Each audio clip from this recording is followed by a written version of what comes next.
ஒரு தடவை ஒரு ஹாஸ்பிட்டலில் என் மகள் அட்மிட் பண்ணியிருக்கிறாங்க. அப்போ பிளேட்லெட்ஸ் எல்லாம் குறைஞ்சிருச்சு, 48,000 வந்துருச்சு. அப்போ டாக்டர் சொன்னார், இன்னும் குறையும், கவலைப்படாதீங்க, அதுக்கு கொஞ்சம் பிளட் எல்லாம் ரெடி பண்ணிக்கோங்க, அவரை பண்ணுங்க, ஆளை பிடிங்க, இப்படிலாம் பேசிட்டே இருக்கிறாங்க. அன்னைக்கு சாயங்காலம் 6 மணிக்கு நான் ஊழியத்தை கிளம்பணும். அது ஒரு வியாழக்கிழமை சாயங்காலம். நானும் என் நண்பர்கள் 2 பேரும் கிளம்பணும். என்ன பண்றதுன்னு தெரியாது, யோசிச்சுட்டே இருக்கிறோம். 6 மணி ஆச்சு. நான் கூப்பிட்டு சொன்னேன், வீட்டில் இருக்கிறவங்கள, பிள்ளைய பார்த்துக்கோங்க. ஏன் அப்படின்னா, நான் இருந்தாலும் பிளேட்லெட்ஸ் இன்க்ரீஸ் பண்ண முடியாது, அதுவாக தான் இன்க்ரீஸ் ஆகணும். ஸோ ஹாஸ்பிட்டலில் இருக்கிறாங்க, டாக்டர் இருக்காரு, பார்த்துங்க. எல்லாத்தையும் தாண்டி யார் இருக்கிறா? கர்த்தர் இருக்கிறாரு, பார்த்துப்பாரு. நான் மினிஸ்ட்ரிக்கு போகிறேன். அப்போ கூட இருக்கிறவங்களாம் சொன்னாங்க, நீங்கள் இருந்தால் கொஞ்சம் மாரல் சப்போர்ட்டாக இருக்கும். நான் சொன்னேன், நான் இருந்தால் அது நடக்காது, நமக்கு வேற வேலை இருக்குது, நான் அதை போகிறேன், நீங்கள் வேணா பாருங்கன்னு சொல்லி.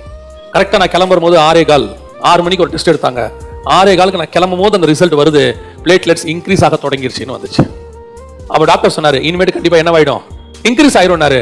நான் அதோடு அதை மறந்துட்டு ஊழியத்துக்கு போயிட்டேன். 3 நாள் ஊழியம் தான். நடுவில் ஃபோன் அடிச்சு மட்டும் கேட்டுப்பேன், என்ன ஆச்சுன்னு. நான் வருவதற்குள்ள பிள்ளை வீட்டுக்கு வந்துருச்சு. நம்முடைய நடையின் சிந்தனை அத்தனையும் கர்த்தரை பற்றி இருந்தால் நம்முடைய தேவைகள் அத்தனையும் பரலோகம் பார்த்து கொள்ளும்.